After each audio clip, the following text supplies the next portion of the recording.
Se no século XVII e XVIII a Europa culminava cada vez mais por um racionalismo, por um entendimento da vida somente a partir da razão, da verdade, do conhecimento, no século XIX começa a se olhar para a vida a partir do viés da emoção. E essa característica vai ser uma característica muito importante na filosofia de Nietzsche, que é justamente retomar a importância das emoções e a importância do corpo na experiência filosófica. Se a gente for lá para trás, a experiência filosófica, desde Platão, né, até o próprio Nietzsche vai elencar Sócrates e Platão como responsáveis por isso, né, há uma supervalorização do pensamento, da razão, do eterno, da essência, em detrimento da aparência, da intuição, das emoções, né? E isso vai pautar uma mudança radical na história da filosofia. Se a gente for seguir de Platão em diante, no período da Idade Média, com o cristianismo, o corpo é visto como pecado, né? O importante é a alma, é a vida superior em outro plano, né? A vida terrena que é uma vida de pecado, é uma vida de perigo, de problemas, de confusões, né? E lá, no século XVII, com Descartes, ele estabelece a diferença do corpo e da alma, né? A separação de mente e corpo, né? Que é a res cogitas e a res existentia.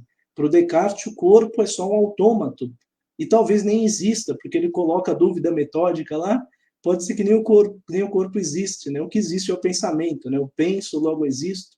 Então há uma supervalorização da razão, do pensamento, da verdade e das essências na cultura ocidental, desde Platão até mais ou menos o século XVIII, século XIX.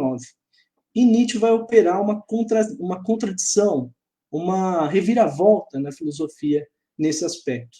Ele vai querer observar a filosofia não a partir da razão, não a partir da verdade, mas a partir do corpo. E quando a gente fala de filosofia em Nietzsche, não é a filosofia nesse sentido que a gente pensa, o filósofo lá pensando, né, no mundo das ideias. O Nietzsche é um filósofo que filosofa com a vida. Ele não faz uma separação da filosofia e da vida. Para ele, filosofia, vida e arte, inclusive, experiência estética, é uma coisa só. Não há separação entre uma coisa e outra. Então, para ele, a filosofia é um elemento da própria vida. Para ele é muito importante isso na filosofia dele. E ele propõe uma filosofia que possa partir dos afetos, das emoções, do corpo, daquilo que foi tido por tanto tempo, por tantos séculos, como errado, como equivocado, como problemático, né? Na cultura ocidental, Platão vai estabelecer que o mundo que a gente vive, que é um mundo sensível, um mundo intuitivo, que é o mundo das aparências, ele vai estabelecer que é um mundo falso, e que o mundo verdadeiro está em outro plano, está em outra circunstância que é acessível apenas por meio da razão, que a gente não tem acesso a ele. Então, essa ideia de corpo como algo problemático, de emoção como algo problemático, vai desembocar numa cultura que a gente vê hoje, por exemplo, o sofrimento como algo problemático, a própria emoção como algo problemático.